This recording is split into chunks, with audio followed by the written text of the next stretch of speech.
ओम वंदे गौ मातरम। मित्रों, हमने इस वीडियो से पहले शारीरिक नशे के विषय में चर्चा की थी, यानी कि जो नशा हम खा पी कर करते हैं उसके बारे में हमने पहले ही चर्चा कर ली है। आज हम बात करने जा रहे हैं मानसिक नशे के विषय में, यानी कि मन से हम जो नशा करते हैं, यानी कि हमारे अंदर कुछ बातें ऐसी होती हैं जो एक नशे का रूप होती हैं। मित्रों, आप कहेंगे ऐसा कैसा नशा होता है? ये भी एक नशा होता है, पर इस नशे में सबसे बड़ी समस्या ये होती है कि लोगों को पता ही नहीं चलता कि हम कुछ ऐसा नशा कर रहे हैं, और ये जब तक एहसास नहीं होता है तब तक उसके समाधान के विषय में वो नहीं सोचते हैं, और उस नशे को वो कई बार अपना जीवन का स्वभाव या कुछ अपनी आदतें, कुछ ऐसी चीजें बता देते हैं कि हम तो ऐसे ही हैं, हम ऐसे ही रहेंगे। पर मित्रों, उससे छुटकारा पाने के बारे में वो सोच ही नहीं पाते हैं, क्योंकि उनको लगता है हम ऐसे ही हैं। तो ऐसा जब होता है ना मित्रों, हमें एहसास तक नहीं होता है, तो जब पता ही नहीं है तो छुटकारा हम किस चीज़ से पाएंगे? इसलिए हमने कहा कि ये मुश्किल होता है। अब ये नशा किस किस चीज़ का होता है, थोड़ा मैं आपको छोटा बता दूं। पद का नशा, प्रतिष्ठा का नशा, धन का नशा, और साथ ही हमारे पास कुछ है उसका नशा, कुछ पाने की चाह भी, वो भी एक नशा होता है। तो ऐसे बहुत सारे नशे हैं जो हम करते हैं, और इस नशे के परिणाम स्वरूप जो परिणाम सामने आते हैं, पहले वो बता दूं आपको। ये नशा यदि हमारा पूरा ना हो, और पूरा हो जाए तो भी क्या होता है, पूरा हो जाए तो घमंड बढ़ जाता है, और हमें ऐसा लगता है कि हम बहुत महान, बहुत कुछ ऐसे व्यक्ति हैं जो दुनिया में हम जैसा कोई और है ही नहीं। ये इसका परिणाम होता है यदि आप उसमें सफल हो जाते हैं तो। और यदि ये नशा पूरा ना हो तो फिर क्रोध, चिंता, तनाव, डिप्रेशन और हिस्टीरिया, अल्जाइमर, ना जाने ऐसे बहुत सारे मानसिक रोग हमें घेर लेते हैं। ये जब नशा पूरा नहीं होता है तो, और पूरा हो जाए तो उसके कुछ और परिणाम है, हमने दोनों आपको बता दिए। अब मित्रों, इस नशे की हम आदी कैसे होते हैं, ये नशा कैसे आगे बढ़ता है, और इस नशे के स्वरूप हम कैसे पहचाने, वो हम आपको स्पष्ट करके बताएंगे। क्योंकि मित्रों, कई बार हम जिसे प्रेम का नाम देते हैं, जिसे हम कहते हैं लव करते हैं, प्रेम करते हैं, उसके 3 रूप हमने डिसाइड किए हैं, हमें जो समझ में आया है। और मित्रों, ये जो मैं विषय आपके सामने रख रही हूँ, ये मैं अपने विचार आपके सामने रख रही हूँ। आप मेरे विचारों को क्या मानते हैं, और आपके अपने विचार क्या हैं, वो इस वीडियो के कमेंट में मुझे अवश्य बताइएगा, ताकि मुझे भी पता चले हम क्या काम कर रहे हैं और आपके उस पर क्या विचार हैं। तो हो सकता है हम आगे आपके जो विचार हैं उन पर भी हम आगे आपसे चर्चा करें। तो चलिए हम अपने मूल विषय पे आ जाते हैं कि प्रेम को हम किस किस रूप में समझ बैठते हैं, किस किस चीज़ को हम प्रेम समझ बैठते हैं। जैसे एक होता है मोह, एक होती है ईर्ष्या। प्रेम है तो ईर्ष्या भी होती है, अक्सर लोग कहते हैं। और तीसरा होता है वासना। जी हाँ, हम कुछ संबंधों को, कुछ क्रियाओं को उस रूप में समझ बैठते हैं। और ये जो वासना होती है ना, कई प्रकार की होती है, और इसमें एक होती है मैथुन की वासना, विशेष जो होती है। क्योंकि मैथुन की जो वासना है ना, वो हम कई बार उसको समझ नहीं पाते हैं कि ये भी एक नशा है, और वो हमारे साथ चलती चली जाती है, और उसमें भी मनुष्य बर्बाद हो जाता है। अब हम आपको बताते हैं मोह, ईर्ष्या और वासना, यानी कि जो हमने कहा ना मैथुन, इसकी को हम जो प्रेम समझ बैठते हैं। अब मूल प्रेम क्या है उसको मैं पहले आपको स्पष्ट कर दूं। एक फूल मुझे दिखा और मेरे मन को वो अच्छा लगा, मेरे मन को वो भा गया, और मैंने उसको बहुत अच्छे से, गौर से, ध्यान से देखा। देखते रहिए, अच्छी बात है, आपको उससे प्रेम हो गया है, आप उस फूल से हम प्रेम कर बैठे हैं। अब आगे बढ़ते हैं, स्थितियां कहाँ बिगड़ती हैं। वो प्रेम तब तक प्रेम है जब तक मेरे अंदर उसको पाने की चाह, या उसको अपने पास रखने की चाह, या किसी और के पास देख के उसके प्रति ईर्ष्या नहीं होती है, और अगली बात, मुझे उसको भोगने की चाह नहीं बनती है। भोगने की चाही वासना, यानी कि जिसे हम कहते हैं ना मैथुन, वो होती है। अब मित्रों, वहां तक वो प्रेम है, लेकिन प्रेम जब पैदा हुआ उसके बाद मुझे ऐसा लगा कि ये चीज़ मुझे मिल जानी चाहिए, मेरे पास होनी चाहिए। तो मित्रों, इसे हम मोह का नाम देते हैं, ये मोह है।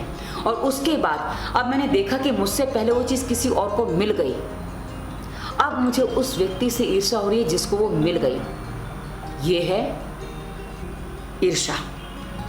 और यदि वो मुझे मिल जाए, कैसे भी हो, कुछ भी हो, अब मुझे उसको भोगने की चाह है। माना कि फूल ही है, उसको मुझे बार बार सूंघना है, सूंघना है। दूर से सुगंध भी आ रही थी, दूर से भी वो अच्छा लग रहा था, लेकिन अब मुझे उसको बार बार सूंघने की चाह हो रही है, उसको बार बार मुझे भोगने की चाह हो रही है।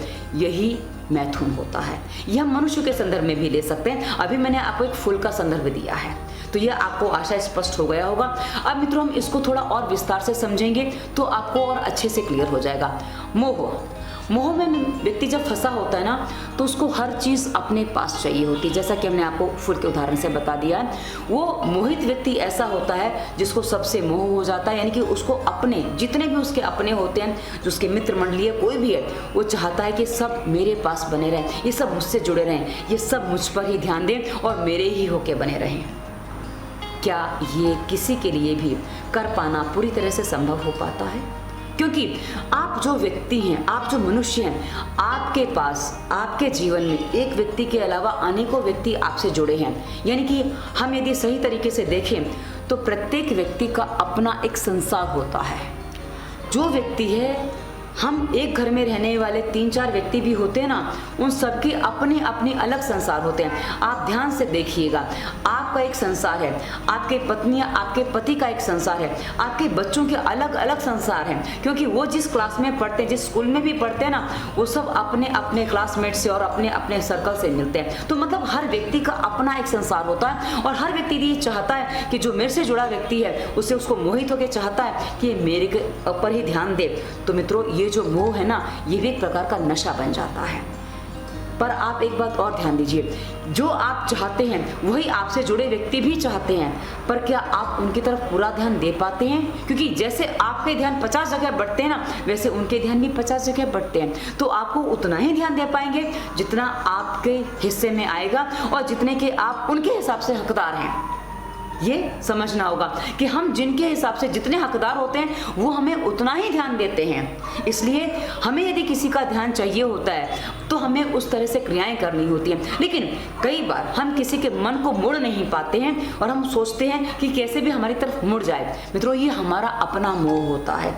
आज की संसार में हम एक बात और बता दें आपको, हर जगह स्वार्थ की प्रीत होती है, बहुत कम निस्वार्थ संबंध बनते हैं, हर जगह स्वार्थ की प्रीत होती है। तो जब आप स्वार्थ की प्रीत करते हैं तो जिसका आपसे स्वार्थ सिद्ध होगा वो आपसे प्रीत करेगा।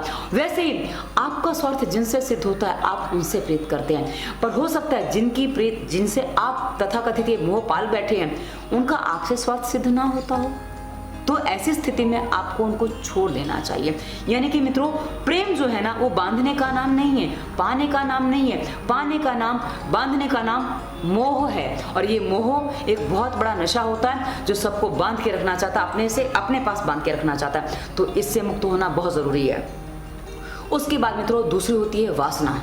वासना नहीं, सॉरी, ईर्ष्या। जी हाँ, ईर्ष्या क्या होती है मित्रों? एक कहानी सुनाऊंगी इसके लिए आपको। एक सेठ जी थे, बहुत धन कमाया, बहुत आलीशान कोठी बनाई, और जब उन्होंने कहा कोठी बनाई ना, तो उस समय उनकी अकेले की कोठी वहाँ उतनी बड़ी खड़ी हुई थी और वो बहुत प्रसन्न थे, बहुत खुश थे। उनके घर में 4 बेटे थे, पत्नी थी, बेटियाँ नहीं थीं। हाँ, परिवार भरा पूरा था, प्रसन्न, आनंदचित और खुशहाल परिवार था। और धीरे धीरे समय बीता, 20 साल का समय बीत गया। जिन गुरुजी ने उनका वो गृह प्रवेश करवाया था ना, वो गुरुजी एक दिन घूमते फिरते वापस उस शहर में आए। सोचा अपने यजमान से मिला जाए। यजमान से वो मिलने गए। जब यजमान से मिलने गए तो क्या देखा उन्होंने? यजमान तो बिस्तर पे पड़े हुए हैं। उन्होंने पूछा, क्या हुआ? बोले, बस कुछ नहीं, कुछ करने का मन नहीं करता, मन एकदम बेचैन परेशान रहता है। बोले, क्या बात है, सब ठीक तो है ना? पत्नी आपकी आज्ञाकारी तो है ना, बात तो मानती है ना आपकी? हाँ हाँ, पत्नी मेरी हर बात समझती है, उसको मैं कुछ कहूँ उससे पहले ही मेरी इच्छा है वो पूरी कर देती है, पत्नी बहुत समझदार है। अच्छा ठीक है, तो बच्चे, व्यापार कैसा चल रहा है? व्यापार बहुत अच्छा चल रहा है, दिन दुगना रात चौगुना बढ़ रहा है, मतलब व्यापार में भी कोई प्रॉब्लम नहीं है। तो बच्चे आज्ञाकारी हैं या नहीं? हाँ, बच्चे सारी बातें मानते हैं, जैसा कहता हूँ वैसा ही व्यापार में काम करते हैं और अपने आप को आगे बढ़ा रहे हैं।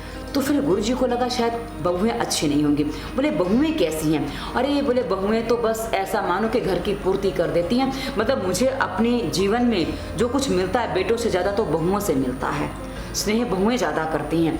तो ये भी अच्छी बात है भाई। तो बोले, नाती पोतों का अभाव है क्या?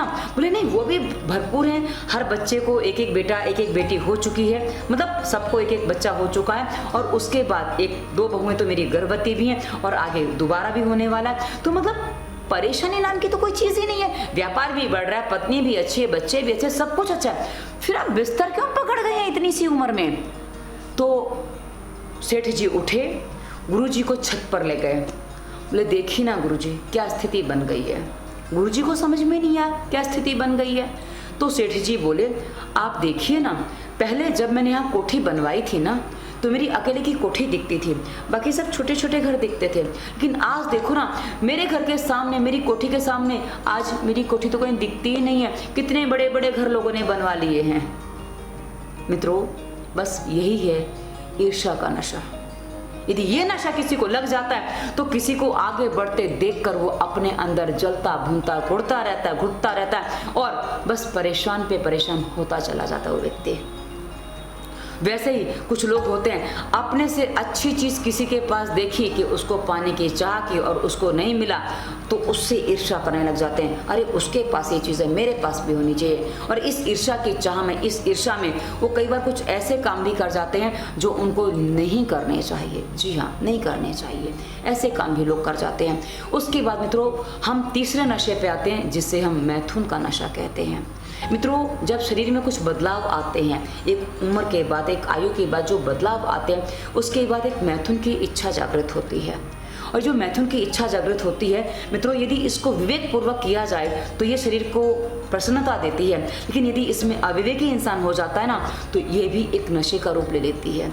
और मित्रों, ये जो नशा होता है, ये कोई भी नशा होता है मित्रों, नशे के परिणाम क्या होते हैं मैं आपको बता दूं। मैथुन का नशा भी एक नशा ही है। तो इसके परिणाम क्या होते हैं? आपके शरीर में बाल झड़ने लग जाते हैं, आंखें कमज़ोर हो जाती हैं, अंदर को आंखें धंस जाती हैं, आंखों के आगे काले गड्ढे हो जाते हैं, और कभी कभी तो मुंह में स्वाद नहीं रहता है, शरीर दुबला पतला होता चला जाता है, पेट में भूख नहीं लगती है।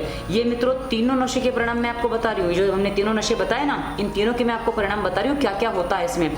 और भूख नहीं लगती है, पूरे शरीर में थकान रहती है, कमजोरी होती है, बेचैनी होती है, घबराहट होती है, मन किसी चीज़ में लगता नहीं है। क्योंकि जब मैथुन का नशा चढ़ता है ना मित्रों, तो हर जगह ऐसी ऐसी विचित्र विचित्र चीज़ें दिखती हैं किसी भी लड़की या किसी भी पुरुष को देखकर, क्योंकि विपरीत सेक्स के प्रति आकर्षण होता है और कभी कभी समलैंगिकता भी एक इसमें स्थिति बन जाती है, पर ऐसे लोग बहुत कम होते हैं। पर हाँ, विपरीत सेक्स के प्रति जो आकर्षण जागृत होता है तो उनको हर व्यक्ति एक ही रूप में दिखाई देता है, और ऐसी स्थिति में मानसिकता इतनी खराब हो जाती है कि कुछ समझ में नहीं आता कि क्या किया जाए।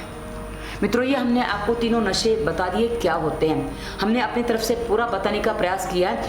अब इसके कारण क्या बनते हैं वो आपको बता दूं। मित्रों, इसमें मूल कारण जो होते हैं ना, हमारा खान पान और हमारा अध्ययन, यानी कि हम जो पढ़ते हैं और हम जो खाते पीते हैं और हम जैसी संगत करते हैं, इनको भी मैं अभी आपको पूरा स्पष्ट करके बताऊंगी।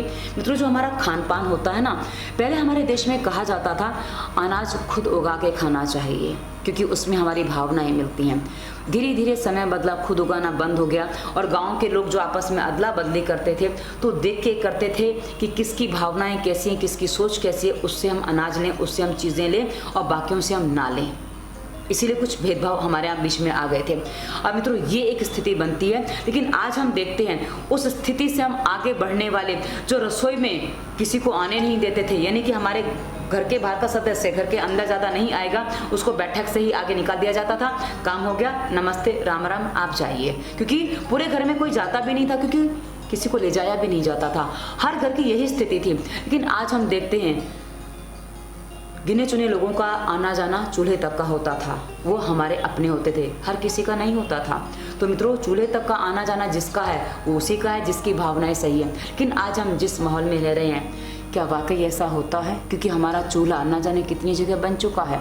हम नमकीन खाते हैं, फरसाण खाते हैं, बिस्किट खाते हैं, ना जाने हम क्या क्या चीज़ें खाते हैं, हम जंक फूड खाते हैं, पिज़्ज़ा बर्गर, ये सब जो चीज़ें खाते हैं ना, ये जो लोग बनाते हैं उनकी भावनाएं कैसी हैं, उनकी सोच कैसी है, उनकी थिंकिंग कैसी है, वो सारी थिंकिंग उस भोजन में मिलती है। और वो जो भोजन में मिलती है ना, वो हम जब खाते हैं ना, तो हमारे शरीर पर, हमारे मन पर, मस्तिष्क पर उसका प्रभाव बहुत गहरा पड़ता है, और उसी अनुसार हमारे विचार बनते हैं। एक यह आधार होता है विचार का, और दूसरा आधार होता है मित्रों, हम जैसी संगत करते हैं, हम जैसी चीज़ें पढ़ते हैं, हम जैसी चीज़ें सुनते हैं, हम चीज़ें जो देखते हैं, ये सब से हमारे विचार बनते हैं। एक खान पान से विचार बनते हैं, दूसरा हमारी संगत से विचार बनते हैं, हम जो देखते सुनते और साथ में जो भी करते हैं उससे भी हमारे विचार बनते हैं मित्रों। और ये जो विचार बनते हैं उसी पर निर्भर करता है कि हमारी स्थिति क्या बनती है, हमारे ज्ञान का स्तर क्या जाता है, और हम उसको किस तरह से आगे बढ़ा पाते हैं, आगे देख पाते हैं। इसलिए मित्रों, हमारे यहाँ एक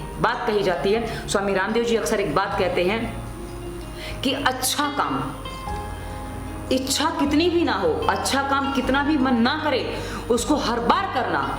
क्योंकि यदि आप अच्छा काम करेंगे आज नहीं तो कल, कल नहीं तो परसों, परसों नहीं तो हफ्ते, 10 दिन, महीने, 2-4 महीने बाद, साल 2 साल बाद, या तो अगले जन्म में, किसी जन्म में आपको उसकी आदत पड़ जाएगी।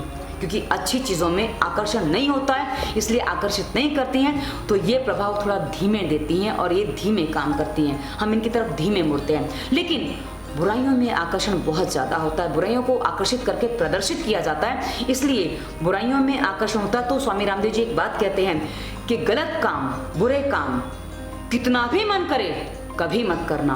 क्योंकि आप यदि एक बार नशा करते हैं, एक बार वासना यदि आप भोग लेते हैं, तो आपके जीवन में उसके उस समय के जो आनंद जो आपको महसूस हुए थे, क्योंकि पहली बार हम जब कोई क्रिया करते हैं जिसमें आकर्षण बहुत ज़्यादा होता है, हम उस आकर्षण की तरफ आकर्षित होकर वहाँ तक पहुँचे हैं ना, तो उसका जो आकर्षण है उसने हमारे मन मस्तिष्क को बहुत गहराई से प्रभावित किया है। तो उसके जो हमें जो कहते हैं ना आनंद जो मिला था, उसकी अनुभूति फिर बार बार लेने का मन करता है। और मित्रों फिर आनंद की अनुभूति ऐसी होती है ना कि ये फिर हमें ही खा जाती है।